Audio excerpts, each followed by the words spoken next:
Vamos então começar o capítulo 28, Efeitos Físicos. Nós estamos vendo aqui o André chegando numa casa espírita, onde eles vão assistir a um trabalho de materialização. Vamos ver aqui as palavras do André.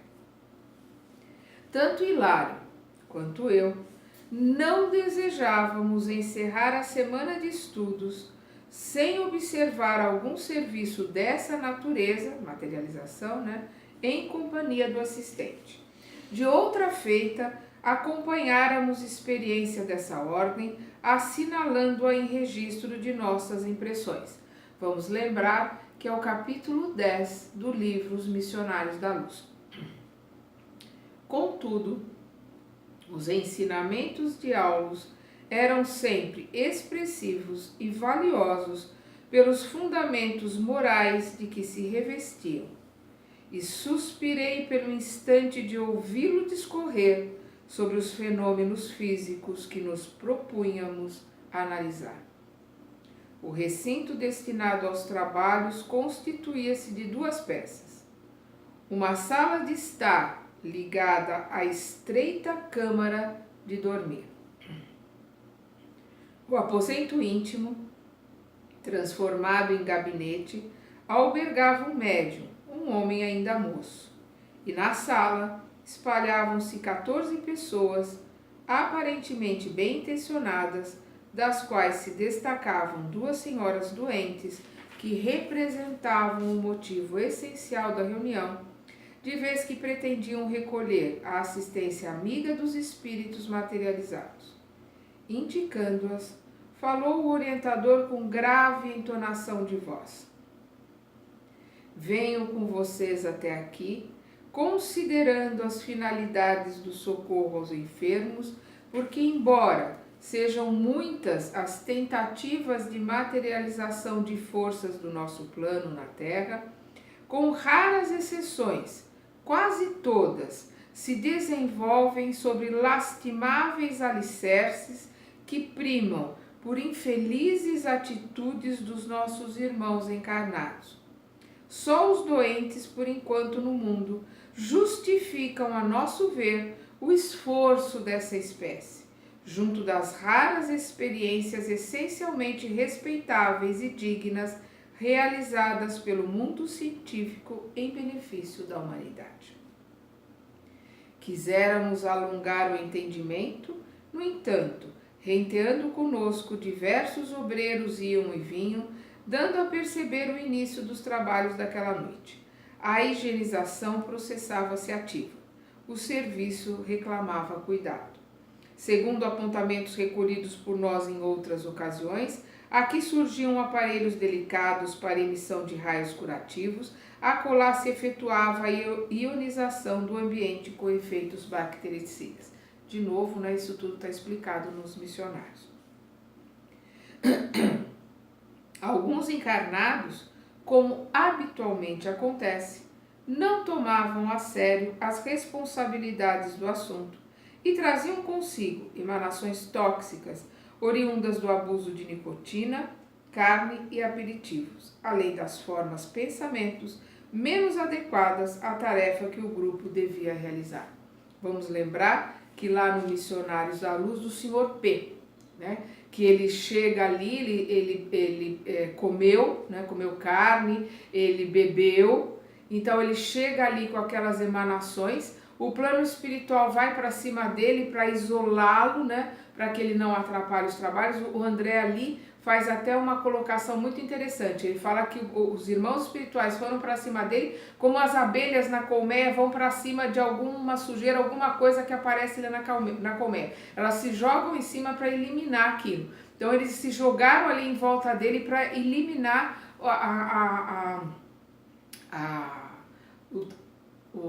aquelas energias dele que estavam atrapalhando ali os trabalhos. Atento ao estudo, Aulus recomendou-nos centralizar a atenção no gabinete do médium. Obedecemos. Ao redor, laboriosa atividade seguia adiante. Dezenas de entidades bem comandadas e evidenciando as melhores noções de disciplina articulavam-se no esforço preparatório. O instrumento medianímico já havia recebido eficiente amparo no campo orgânico. A digestão e a circulação, tanto quanto o socorro às vísceras, já eram problemas solucionados. Nós vemos isso também nos missionários, né? Aquele trabalho junto ao plexo solar, que é o trabalho também no aparelho digestivo, né? O trabalho na circulação sanguínea do médico e junto ao sistema autônomo, né? do médico. Dispensar-nos-emos de maior rigor descritivo, porquanto em outras páginas a materialização, de acordo com as nossas possibilidades de expressão, mereceu-nos meticuloso exame, no que respeita às substâncias, associações, recursos e movimentos do plano espiritual. Agora, interessava-nos a mediunidade em si. Intentávamos analisar-lhe o comportamento em suas relações com o ambiente e as pessoas. E para isso, a nosso parecer, nenhuma ocasião melhor que aquela em que dispunhamos da colaboração segura de um amigo competente e devotado, qual o instrutor que nos acompanhava solícito.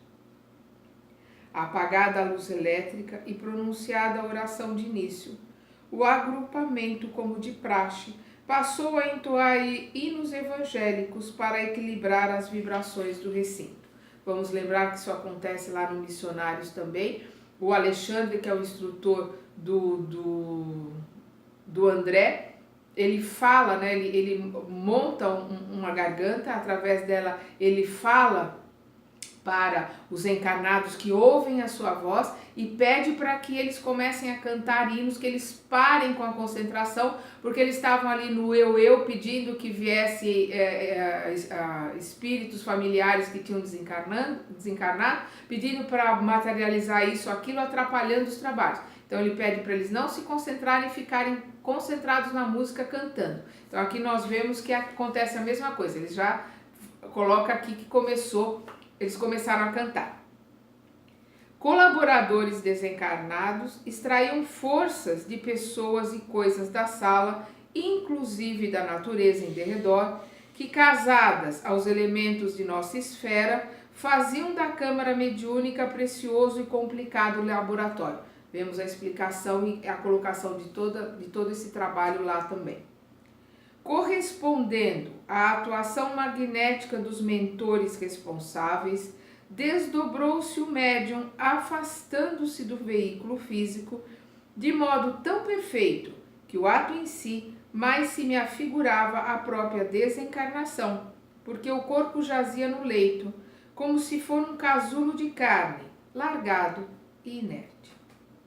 O veículo físico, assim prostrado, sob o domínio dos técnicos do nosso plano, começou a expelir o ectoplasma qual pasta flexível, à maneira de uma geleia viscosa e semilíquida, através de todos os poros e com mais abundância pelos orifícios naturais, particularmente da boca, das narinas e dos ouvidos, com elevada percentagem a exteriorizar-se igualmente do tórax e das extremidades dos dedos.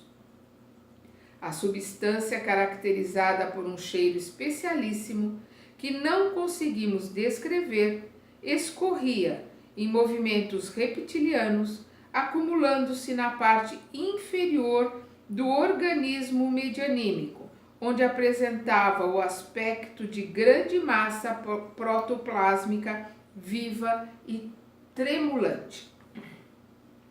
Companheiros nossos prestavam carinhosa assistência ao médium, separado da vestimenta física, como se ele fora um doente ou uma criança. À margem da ação, Aulus esclareceu prestimoso.